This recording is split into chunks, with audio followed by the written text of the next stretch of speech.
Nah, untuk sekarang kita akan membahas cara penggunaan Radix hormon ya. Radix ini sesuai namanya itu adalah awal mula atau basis. Jadi karena ini sifatnya untuk perakaran itu kan awal mula pertumbuhan dari sebuah tanaman ya. Makanya kita kasih nama Radix.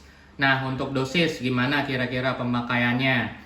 Jadi satu botol ini itu jumlahnya 100 ml. Untuk pemakaiannya itu 25 ml dicampurkan dengan air rendah TDS seperti air amidis, air AC, air hujan, air RO sebanyak 500 ml.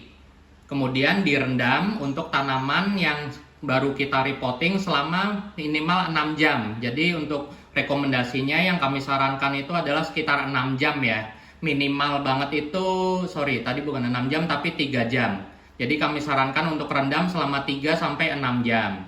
Nah, jadi satu botol utuh ini bisa dipakai untuk 2 liter air kalau mau irit. Tapi hormon ini sifatnya aman, nggak letal. Jadi kalau teman-teman mau lebih cepat juga, misalkan nggak punya waktu 6 jam, bisa gunakan satu botol utuh ini untuk proses repotting atau setekan.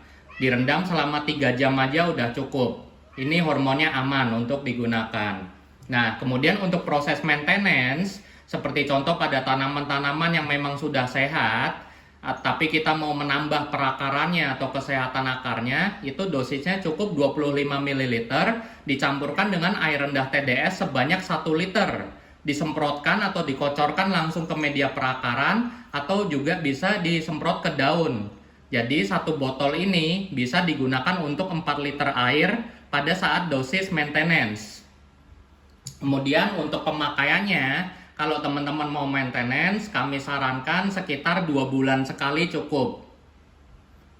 Nah, kemudian kira-kira pemakaiannya gimana? Yang pasti udah tentu, untuk semua sukulen atau litops yang sudah ada akarnya, itu direndam aja akarnya, atau kita siramkan ke medianya, tempat dia tumbuh. Kemudian juga untuk sukulen yang belum ada akar atau litops yang belum ada akar, contohnya seperti ini. Cuman ada kalus akarnya aja ya. Nah, pemakaiannya ini ada 2 cara. Teman-teman, kami saranin gunakan sprayer atau mister yang paling halus. Kemudian semprotkan dengan rata ke seluruh permukaan badannya yang belum ada akar pada saat malam hari dan di suhu yang dingin. Maksimal suhu yang kami rekomendasikan adalah suhu ruangan. Ulangi proses itu selama 3 hari lah kira-kira. Habis itu tinggal kita tunggu perakarannya. Atau bisa juga kalian larutkan cairan Radix ini, tapi jangan rendamnya satu badan, tapi rendamnya di kalusnya ini aja. Contoh seperti ini ya. Jadi yang kena hanya kalus perakarannya aja atau bonggolnya. Kemudian juga ini bisa dipakai untuk setekan, seperti contoh nepe dan lain-lain. Contoh tanaman ini ya, baru kita potong, langsung kita rendam aja di larutan Radix ini. Bisa sesuai takaran atau bisa juga pakai langsung full satu botol. Kemudian kami menyarankan ini bisa untuk semua tanaman. Tanaman produksi seperti sayur dan buah pun juga bisa. Kecuali untuk VFT, Sara, Pingu, Utrik, Drosera ya, yang memang sifat mereka relatif nggak terlalu bisa tolerir kondisi kimia. Jadi dikhawatirkan ini bisa memicu mutasi atau malah mengakibatkan kematian. Tapi komposisinya ini adalah bahan yang sama yang dipakai pada tissue culture tanaman-tanaman eksotis ini. Jadi kalau di kondisi agar atau di kondisi lab tissue culture bisa, tapi karena kita di ex vitro atau kondisi di luar lab, nggak kami sarankan. Nah, kemudian juga efeknya kira-kira apa? Nih efeknya banyak banget nih. Untuk tanaman yang memang sudah sehat atau udah ada akarnya, itu bisa menambah kelebatan akar. Kemudian untuk tanaman yang belum ada akarnya, tentunya memicu akar baru. Nah, kemudian juga kinerja dari hormon auksin ini selain memacu perakaran, juga meningkatkan kekuatan batang. Jadi batangnya jauh lebih kokoh. Kemudian juga bisa membantu proses pembuahan bekerja sama dengan nutrisi P dan K, kemudian juga hormon giberelin. Nah, kemudian juga fungsi lain nih yang teman-teman mungkin belum tahu dari hormon auksin atau perakaran. Itu dia bisa mengcounter atau menyeimbangkan kelebihan hormon sitokinin dan kerontokan daun. Jadi kalau teman-teman punya tanaman, terutama nepe ya, nepe itu kan normalnya dia akan tumbuh ke atas dengan satu tunas.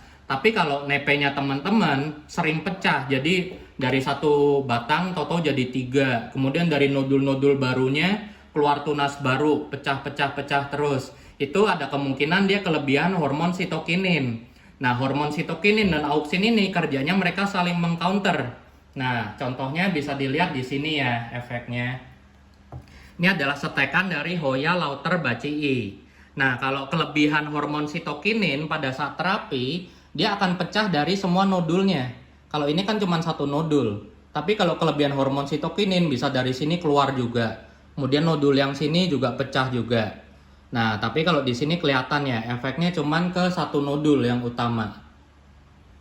Kemudian juga ini proses repottingnya langsung berlangsung sehat. Ini baru seminggu di saya langsung repotting, langsung pertumbuhannya mantap. Batangnya juga kokoh ya. Nah, kemudian juga ini contoh lain, anggrek juga baru saya transplantasi ke pakis papan baru. Ini udah sekitar sebulan, akarnya juga langsung sehat dan langsung terus ngejar.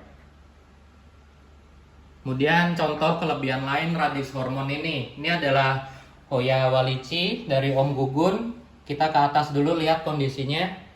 Udah hampir mati ya. Ini karena waktu saya pindah rumah udah nggak sempet ngurus. Ini ada di kebun outdoor saya, sering lupa disiram, jadinya stres. Kelihatan dari daunnya.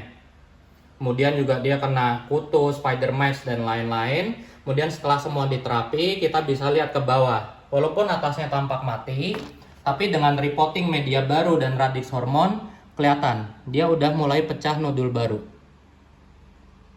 Tuh. Karena perakarannya udah mulai jalan, jadi dia bisa menyerap dan melakukan metabolisme secara optimal untuk menumbuhkan nodul baru di tanaman yang stres. Oke, kurang lebih begitu cara pemakaiannya teman-teman, semoga membantu ya.